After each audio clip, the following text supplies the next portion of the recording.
யாருன்னா அந்த வைகுண்டவாசி தான் பலம். அவனை பிடிச்சுட்டா போதும். இத பிரகலாத சுவாமி சொல்ற.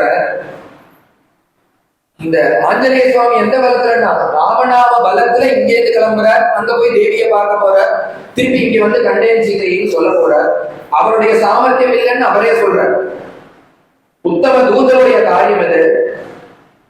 அதற்கு மேல அவருக்கு இருக்கக்கூடியதான அந்த டைட்டில் இருக்கே, அது வேற யாருக்குமே எந்த ஒரு தூதனுக்கும் கிடைக்காத ஒரு டைட்டில்.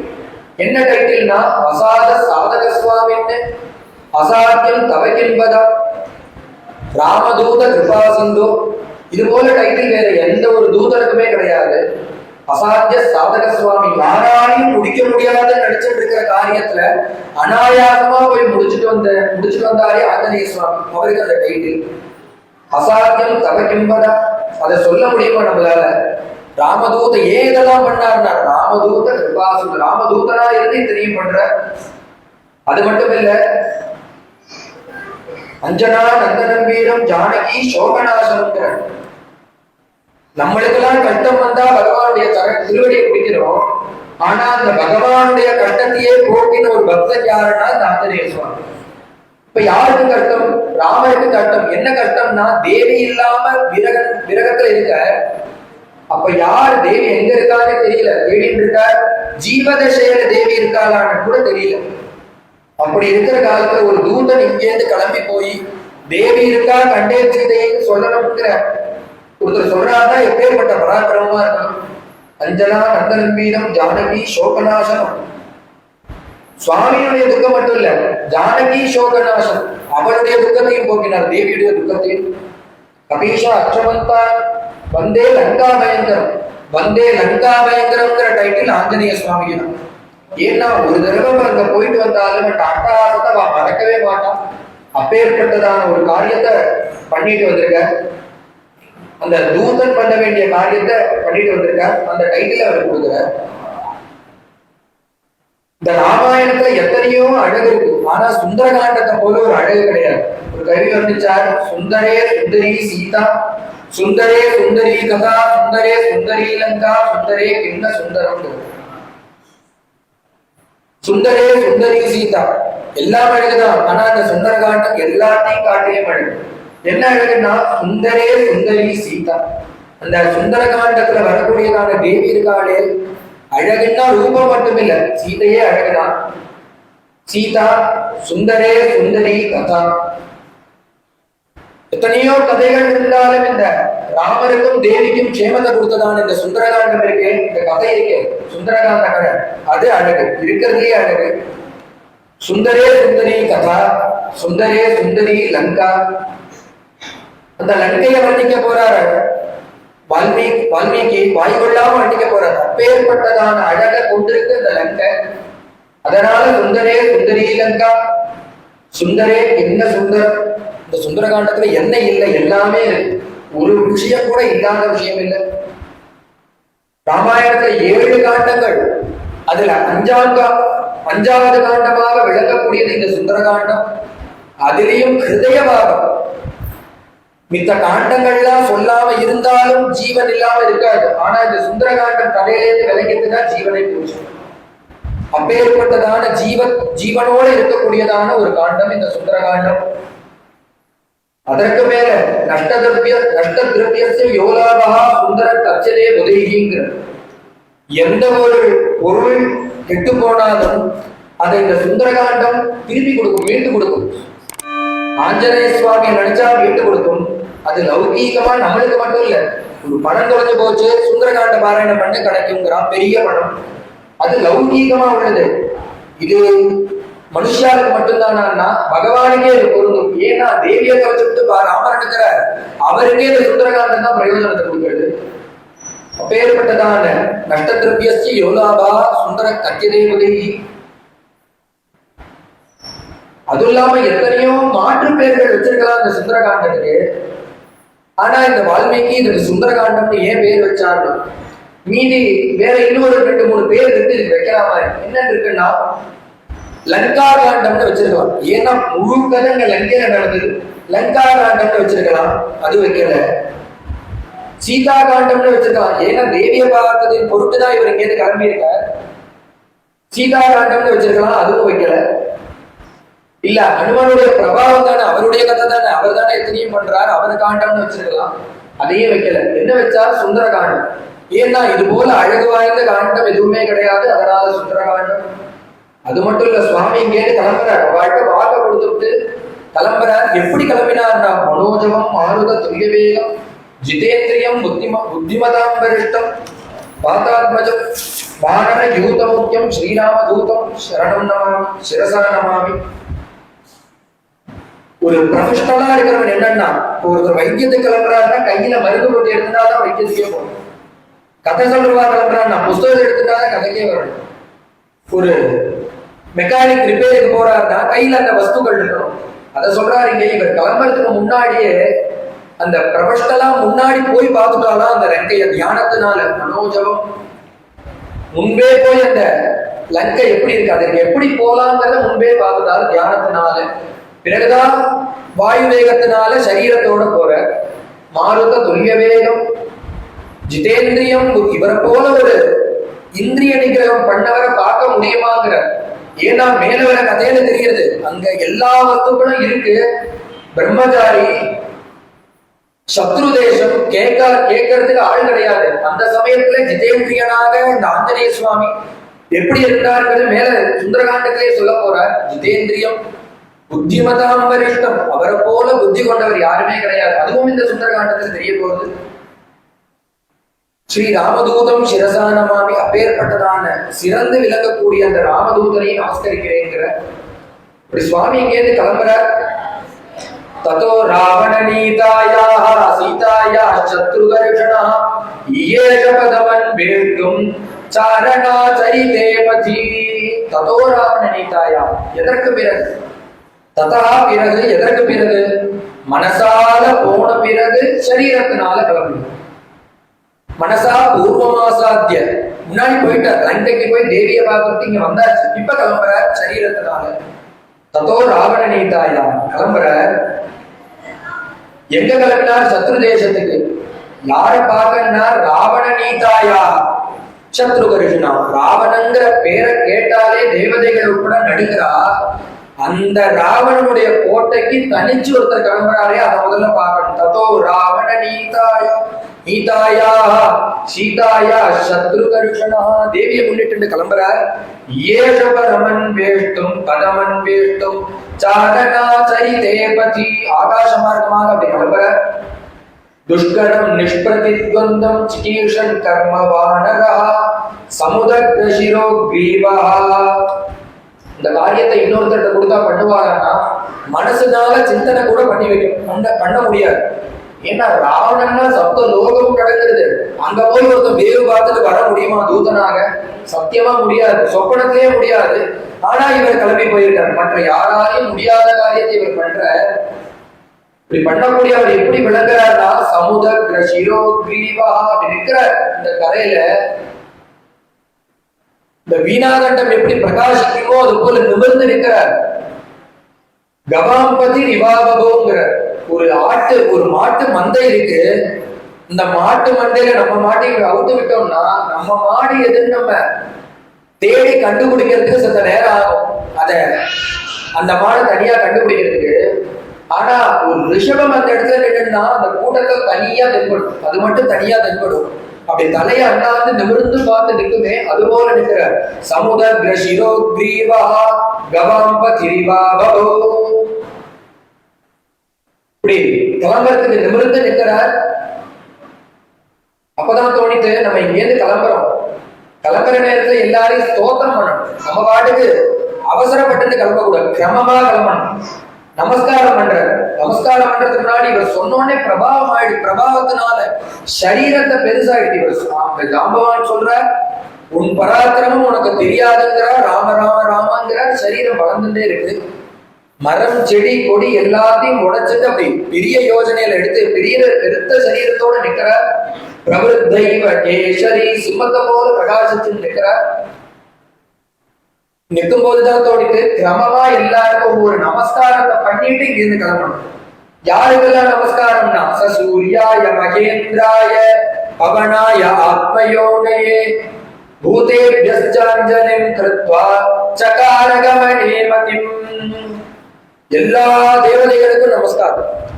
முதல்ல சூரியனுக்கு ஒரு நமஸ்காரம், இந்திரனுக்கு ஒரு நமஸ்காரம், வாயுக்கு ஒரு நமஸ்காரம், மற்ற சுத்திர தெய்வங்கள் எல்லாருக்கும் நமஸ்காரம். ஏதாவது ஒரு தெய்வத்துக்கு நமஸ்காரம் விட்டு போச்சுன்னா ராமகாரியாருக்கும் போற காலையில அந்த போற காரியத்துல அந்த காலத்துல அந்த தெய்வங்கள் வந்து குறுக்க நின்றுட்டா என்ன பண்றது? அதனால எந்த ஒரு தெய்வங்களுக்கும் விட்டு போக வேண்டாம், எல்லா தெய்வங்களுக்கும் சேர்த்து ஒரு மஞ்சளி இந்த கைய கூப்பி ஒரு நமஸ்காரம் பண்ற. என்ன இதுன்னா எந்த ஒரு விக்னமும் அந்த ராம காரியத்தை தடுத்துடக்கூடாது. அந்த எண்ணத்தினால இருக்கிற சுத்திர தெய்வங்களுக்கெல்லாம் நமஸ்காரம், முதல் நமஸ்காரம். அதுலயும் நமஸ்காரத்தையும் போனமானான்னு பண்ணக்கூடாது. அதற்கு ஒரு கிரமம் இருக்கு. அந்த கிரமப்படி ஏன்னா நவவியாகரண வித்வான்கிற சூரியன்ட்ட வாசிச்சவர் அந்த கிரமத்துல நமஸ்காரத்தை பண்ற. எப்படி பண்றாருன்னா அஞ்சலி பிராமுகம் குர்வண்ணே பவனாய ஆத்மயோனயே ததோகி விபதே கந்தும் தட்சிணோ தட்சிணாம் திசம். முதல்ல இந்த தென் திசைக்கு ஒரு நமஸ்காரம். ஏன்னா அந்த திக்குலதான் காரியமே இருக்கு. முதல்ல அந்த திக்குக்கு ஒரு நமஸ்காரம். அதுவும் எப்படின்னா படுத்துட்ட நமஸ்காரம் தான். நான் படுத்துட்ட கிடையாது, அங்க இடமே கிடையாது. எப்படி நமஸ்காரம்னா அஞ்சலி பிராமுகம் குர்வண்ணே ஹிருதயத்துல அப்படி கைப்படும்படியுமா இந்த அஞ்சலி பரமாமுத்ராம் சிப்ரம் தெய்வ பிரசாதினிங்கிறது. இப்படி நீ கையை வச்சு அஞ்சலி பண்ணிவிட்டேன்னா அதற்கு தேவர்கள் உனக்கு அந்த தெய்வங்கள் பிரசாதத்தை கொடுத்தே ஆகணும். நீ பிரார்த்தனை பண்ணினேன்னா அந்த முத்திரையை அஞ்சலி முத்திரையை வச்சு பிரார்த்தனை பண்ற கிரமத்தினால அடுத்தது யாருக்கு முதல்ல நமஸ்காரம்னா அப்பா அம்மா இருந்தா அம்மாவுக்கு முதல்ல நமஸ்காரம், அடுத்தது தெய்வம், அடுத்தது குரு. இது போல இவருக்கு அங்க யார் இருக்கா முதல்லன்னா முதல்ல அவருடைய அப்பாவான சூரியனுக்கு குருவான சூரியனுக்கு முதல்ல நமஸ்காரம். ஏன்னா அவர்கிட்ட தானே வாசிச்சிருக்காரு. அதனால அந்த சூரியனுக்கு நமஸ்காரம். ச சூர்யாய மகேந்திராய. அடுத்தபடியாக பவனா யாத்மயோனயே வாயுக்கு அப்பாவுக்கு ஒரு நமஸ்காரம். அப்புறம் தேவதைகளுக்கு எல்லாருக்கும் ஒவ்வொரு நமஸ்காரத்தை பண்ணிட்டு அங்கிருந்து கிளம்புறார். தேன பாத முக்தேன புஷ்போகேன சுகந்தினா சர்வதா சம்பிரத ஷைலா பகோ புஷ்பமயோ யதா.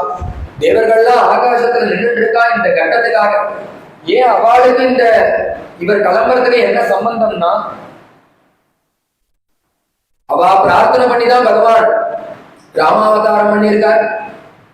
அந்த அசுரால வதம் பண்ணுவோன்னு அவ பிரார்த்தனை பண்ண அதற்கு இணங்க பகவான் மனுஷனால அவதாரம் பண்ணியிருக்கார்.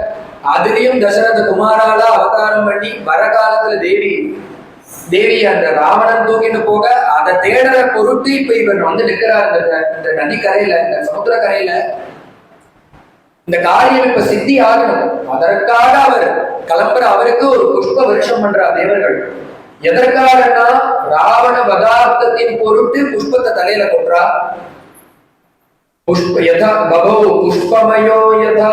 அவளுக்கு சந்தோஷமா இருக்கு. கூடிய சீக்கிரம் இந்த ராவணனை இந்த சுவாமி வதம் பண்ண போறாருங்கிற சந்தோஷத்தினால புஷ்ப வருஷம் பண்றா தேவதைகள். கச்சேதக கமிஷ்யாமி லங்காம் ராவண பாலிதாம். கிளம்புற. அங்க இருக்கக்கூடிய குரங்குகள்லாம் முகத்தை பாக்குறது. இவரோ ஆஜானுபாவோ ஆகாசத்துக்கு கீழியுமா இருக்கிற அந்த குரங்குகள்லாம் சாமானிய குரங்குகள். அதை அப்படி பாக்குறது. என்ன அந்த முகத்துல என்ன பாவம் இருக்குன்னா ஏரா ஹனுமனே நீ போயிட்டு வந்தா நாங்க எங்க ஆத்துக்கு போக முடியும். போயிட்டு வந்து நல்ல செய்தியை சொன்னாதான் எங்க ஆத்துல போய் நான் என் குழந்தை குட்டியெல்லாம் பார்க்க முடியும். நீ போயிட்டு வந்து நல்ல செய்தியை சொல்லணும். இல்லைன்னா அந்த சுக்ரீவன் சிரச்சேதம் பண்ணி விடுவாங்க. உன்னுடைய வாக்குலதான் எங்களுடைய ஆயுசே இருக்கு. நல்ல செய்தியை கொண்டுவாங்கிறது போல அந்த குரங்குகள்லாம் அந்த சுவாமியை பார்க்கறது. அதற்கு அபயத்தை சொல்லுவது போல இங்கேருந்து கிளம்புறார் சுவாமி. நான் இங்கேருந்து போக போறேன், கவலைப்படாதீங்க, நான் போக போறேன். போய் என்ன பண்ணுவேன்னா சுபத்தோட தான் திரும்பி வர போறேன். நகை திரக்ஷாமி.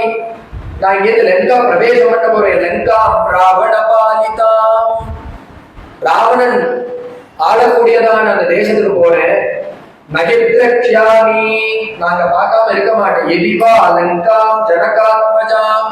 அங்க போய் தேடி பார்ப்பேன். தேவி கிடைக்கலன்னு கையை வச்சுதான் அந்த பக்கம் வரமாட்டேன். நான் முடிஞ்ச அளவு பிரயாசப்படுவேன், தேடி பார்த்துட்டு இல்லைன்னு சொல்லிட்டு திருப்பி வரமாட்டேன். அதுவும் எப்படி கிளம்ப போறேன்னா, அனேனை வகிவேகேன கமிஷ்யாமி சுராலயம். வேகமா போறேன், வேகமா போறேன், மனோவேகம், வாயு வேகம் இதெல்லாம் சொன்னா அந்த குழந்தைகளுக்கு புரியாது. ஆனா ஒண்ணு சொன்னா புரியும்.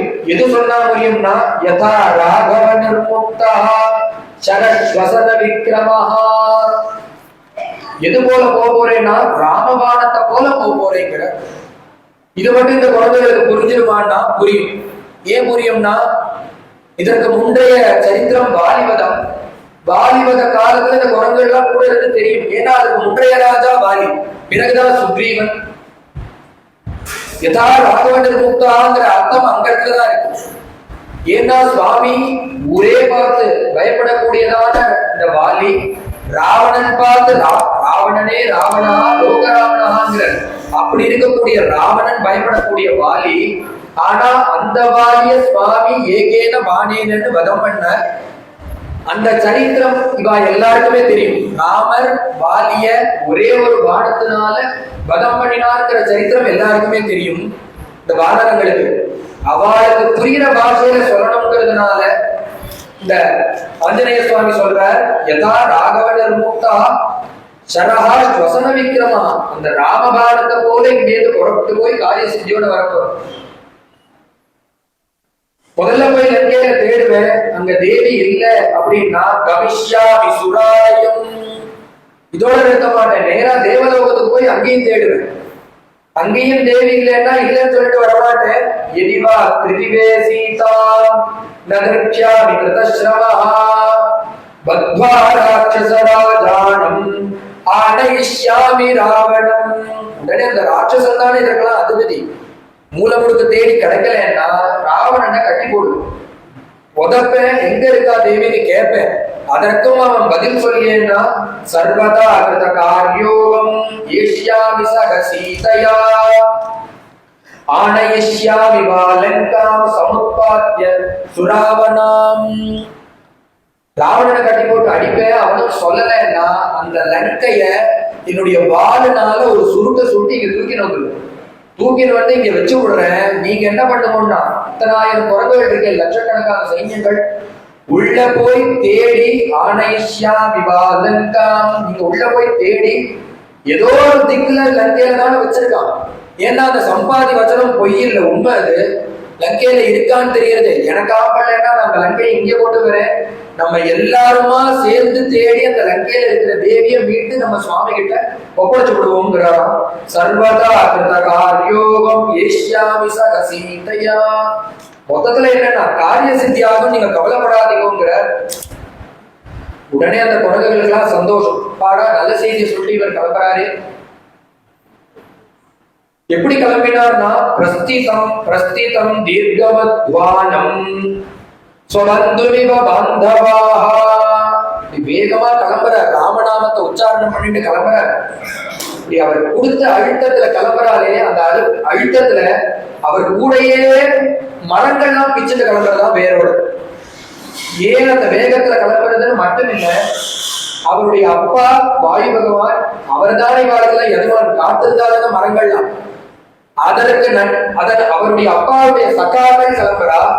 அது மட்டும் இல்ல, சொபந்துமிவ பாந்தவா, குழந்தைகளுக்குலாம் எது வந்துன்னா மரங்கள் தானே, அதனால அதுவும் சேர்ந்துட்டு கிளம்புறது. சொபந்துமிவ பாந்தவா எது போல இருக்குங்கிறார் வால்மீகி. நம்ம ஆளுக்கு அதிதி வந்தான்னா 10 நாள் இருந்துட்டு அவ கிளம்பி ஊருக்கு போறான்னா அவளை கொண்டு போய் எப்படி ரயில்வே ஸ்டேஷன்ல, அதுவும் ரொம்ப தூர பிரயாணமா இருக்கு, வெளிநாடே போறான்னா அவளை கொண்டு போய் அனுப்புறதுக்கு அந்த பந்துக்கள் விடுற காலத்துல ஏர்போர்ட் பரியந்தம் கொண்டு போய் அவளை சேஃபா வழி அனுப்பிட்டு திரும்பி வராளு.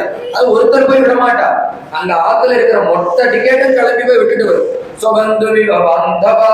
அது போல இந்த மரங்கள்லாம் சேர்ந்து வழி அனுப்புறது. சுபர்ணமிவதாத்மானம், ஆகாசத்துல போனோம்னா இந்த சொரூபம் மாறி ஸ்வர்ண ரேத்துல பிரகாசிக்கிறார் ஆஞ்சநேய சுவாமி. வாக்குல ராமநாமா இப்படி போறார், ஸ்வர்ண ரேத்துல இருக்கார். கண்ணு பூசுறது. பிரஸ்கன்னச்ச பிரகாசச்ச சந்திரமாயுவ லக்ஷ்யதே. தேவதைகள்லாம் பார்க்கிறா, அந்த குரங்குகள்லாம் பார்க்குது, அப்படியே மின்னி மின்னி மறைஞ்சு மறைஞ்சு போயிட்டு இருக்கார். இது போலன்னா கருடனை போல போயிட்டு இருக்கார். அப்படியே கண்ணுக்கு தெரியறது மறையறது, தெரியறது மறையறது, அப்படி போயிட்டு இருக்கார்.